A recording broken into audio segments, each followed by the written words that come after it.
Assalamualaikum warahmatullahi wabarakatuh. Sahabat Al-Faidah, siapa yang tidak ingin tahu tentang dua sahabat Nabi yang dijamin masuk surga? Hari ini kita akan membahas kisah inspiratif dari 10 sahabat Nabi yang memiliki tempat istimewa di surga. Jadi, pastikan untuk tetap menyimak hingga akhir agar tidak ketinggalan.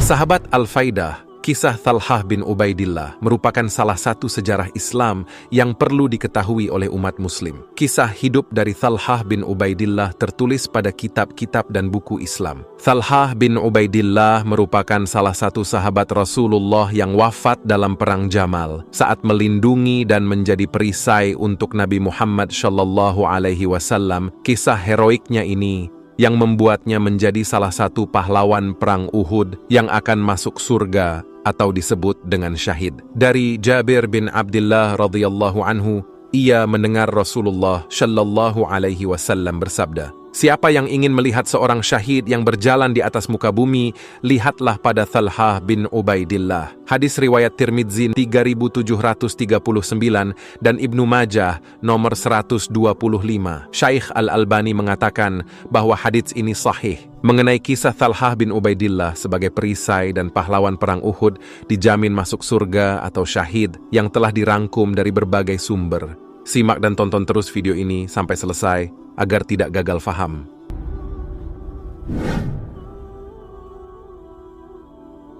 Kisah Thalhah bin Ubaidillah ketika masuk Islam. Thalhah bin Ubaidillah sendiri dimulai saat ia lahir di Mekkah pada tahun 28 sebelum Hijriah. Nasabnya bertemu dengan nasab Rasulullah SAW pada Murrah dan dengan nasab Abu Bakar Ash-Shiddiq pada Ta'im bin Murrah. Mereka berdua berasal dari kabilah Ta'im. Thalhah bin Ubaidillah dikenal sebagai seorang sahabat Nabi yang berasal dari Quraisy. Nama lengkapnya adalah Thalhah bin Ubaidillah bin Utsman bin Ka'ab bin Said. Thalhah bin Ubaidillah juga termasuk 6 konsultan Nabi Muhammad dan 10 orang yang dijanjikan masuk surga. Masyarakat pada waktu itu menjuluki Thalhah bin Ubaidillah sebagai burung elang perang Uhud. Julukan burung elang perang Uhud diberikan kepadanya lantaran penglihatannya yang tajam bak burung elang.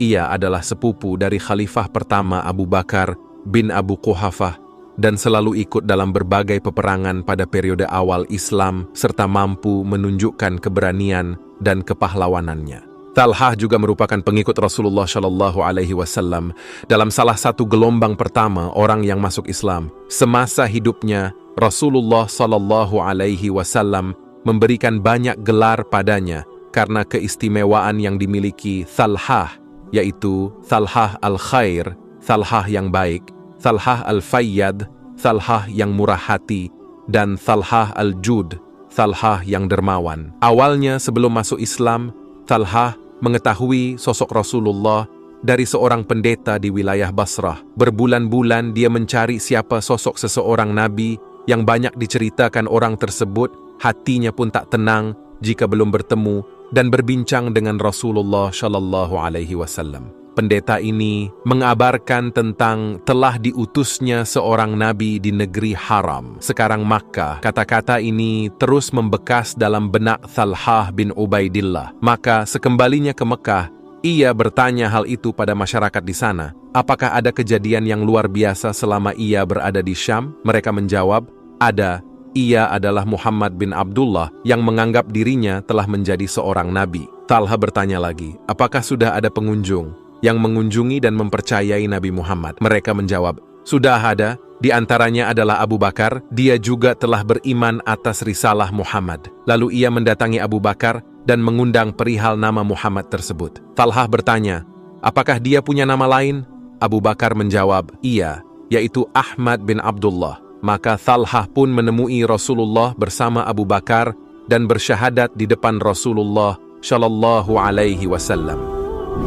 Silsilah kehidupan pribadi Thalhah bin Ubaidillah. Selain berperang membela jalan Allah Subhanahu wa Ta'ala, Thalhah bin Ubaidillah adalah seorang saudagar kaya yang memiliki banyak harta melimpah. Semasa mudanya, Thalhah adalah pebisnis sukses hingga ia bergelar hartawan. Meski masih muda, Thalhah punya kelebihan dalam strategi berdagang. Ia cerdik dan pintar hingga dapat mengalahkan pedagang-pedagang lain yang lebih tua. Walau sangat berlimpah harta, Kekayaan itu tidak membuatnya sombong. Talhah justru sangat dermawan. Talhah sangat suka berderma karena ia pusing bagaimana menghabiskan harta yang dimilikinya itu. Kekayaan Talhah tidak kaleng-kaleng. Saat itu Talhah menerima harta dari Hadramaut, sebuah lembah di Yaman, senilai 700.000 dirham, setara 35 miliar sekarang. Kemudian istrinya, Su'da binti Auf, menyarankan untuk membagikan harta tersebut pada fakir miskin. Menyetujui saran istrinya,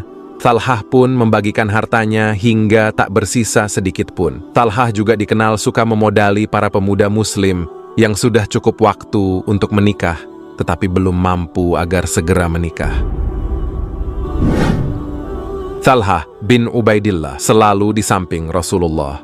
Setelah menyatakan syahadat dan masuk Islam, Talhah bin Ubaidillah melihat bahwa dirinya bukanlah orang biasa, melainkan saudagar terpandang di tanah Arab, membuatnya mendapat penganiayaan dari kaum Quraisy, kaumnya sendiri, karena masuk Islam. Kemudian Naufal bin Khuwailid yang mendapat julukan singa Quraisy melindunginya dan membuat Talhah lebih leluasa menjadi seorang muslim. Mengikuti ajaran yang dibawa Rasulullah, Talhah tidak pernah absen membela kebenaran. Ia selalu berada di sanding Rasulullah. Satu-satunya hari di mana ia absen memerangi kaum musyrik adalah saat Perang Badar, saat ia harus memenuhi tugas ke Madinah bersama Sa'id bin Zaid. Sempat merasa sedih tidak ambil andil dalam Perang Badar, namun Rasulullah mengingatkan Talhah bahwa pahala yang didapatkannya sama dengan mereka yang berperang karena ia berdiri di jalan Islam. Hal ini juga membuatnya menjadi seorang ahli Badar, di mana ia dianggap hadir dalam perang tersebut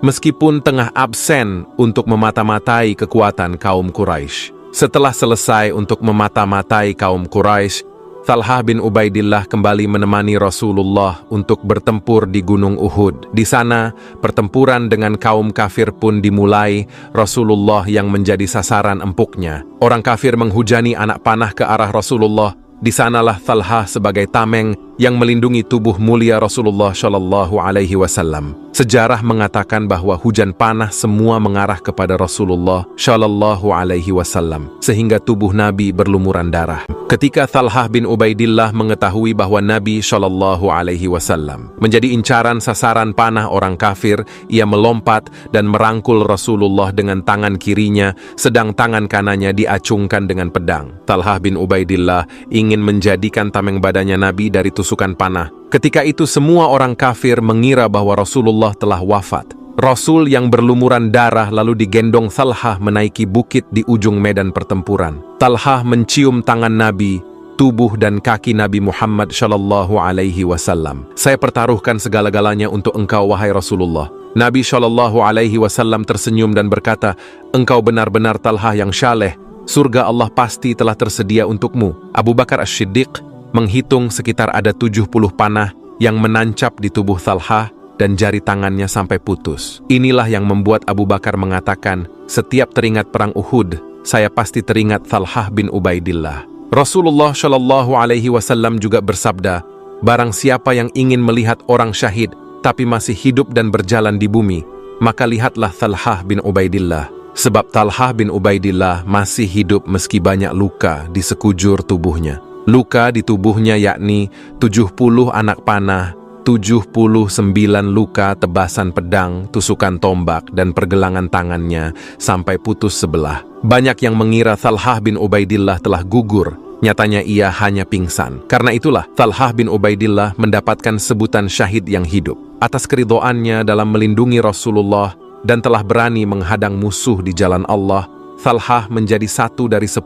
sahabat Nabi Muhammad yang dijanjikan Allah untuk masuk surga setelah Rasulullah menyebut nama Ali bin Abi Thalib sebagai ahli surga sebelum dirinya. Talhah syahid pada usia 60 tahun dalam berita Perang Jamal. Wafatnya terjadi sewaktu pertempuran Al-Jamal. Talhah, di pihak lain, bertemu dengan Ali bin Abi Thalib dan Ali memperingatkan agar ia mundur ke barisan paling belakang. Sebuah panah mengenai betisnya, maka dia segera dipindahkan ke Basrah. Dan tak berapa lama kemudian ia wafat karena lukanya yang cukup dalam. Rasulullah pernah berkata kepada para sahabat, "Orang ini termasuk yang gugur, dan barang siapa senang melihat seorang syahid berjalan di atas bumi, maka lihatlah Thalhah." Hal itu juga dikatakan Allah dalam firman-Nya.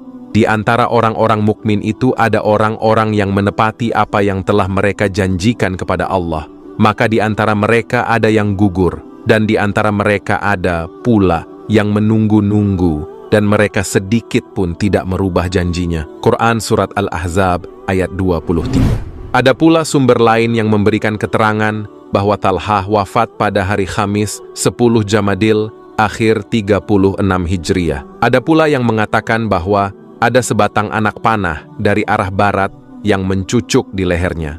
Lalu Thalhah berkata, "Bismillah, sesungguhnya takdir Allah adalah sesuatu yang telah ditetapkan." Sahabat Al-Faidah, kisah seorang kesatria yang menjadi tonggak keberanian di jalan Allah Subhanahu wa Ta'ala dan Nabi-Nya. Inilah kisah Zubair bin Awam, sahabat yang tidak hanya memeluk Islam dengan teguh, tetapi juga menjadi orang pertama yang berani mengeluarkan pedangnya demi mempertahankan agama dan Nabi Muhammad Shallallahu Alaihi Wasallam. Nabi Muhammad Shallallahu Alaihi Wasallam terkenal dengan sikapnya yang sangat ramah, sehingga tidak heran beliau memiliki banyak sahabat. Semuanya sangat menghormati dan menghargai Rasulullah Shallallahu Alaihi Wasallam. Bahkan kisah-kisah persahabatan mereka telah banyak diceritakan. Salah satu kisah yang sangat menarik berasal dari sahabat sekaligus pengawal setia Rasulullah Shallallahu Alaihi Wasallam, yaitu Zubair bin Awam. Simak dan tonton terus video ini sampai selesai agar tidak gagal faham. Nama Zubair mungkin tidak terkenal layaknya sahabat Nabi yang lain seperti Abu Bakar Ash-Shiddiq, Umar bin Khattab, atau bahkan Ali bin Abi Thalib. Akan tetapi, Zubair juga memiliki sikap yang sangat mulia dan pantas menjadi teladan bagi umat manusia. Zubair lahir pada tahun 594 Masehi. Terlahir dengan nama Abu Abdullah Zubair bin Al-Awwam bin Khuwailid bin Asad bin Abdul Uzza bin Qusay. Ayah Zubair merupakan saudara laki-laki dari Aisyah radhiyallahu anha, istri Rasulullah, sedangkan ibunya adalah Syafiyah bin Abdul Muthalib, sehingga masih memiliki hubungan keluarga dengan Rasulullah Shallallahu Alaihi Wasallam. Saat masih kecil, ayahnya meninggal sehingga ia harus tumbuh di panti asuhan bersama sang ibu. Oleh karena itu, Zubair tumbuh menjadi sosok pahlawan yang sangat tangguh dan dikenal dengan panggilan Abu Abdillah, sahabat Nabi yang pemberani. Pertama, masuk Islam.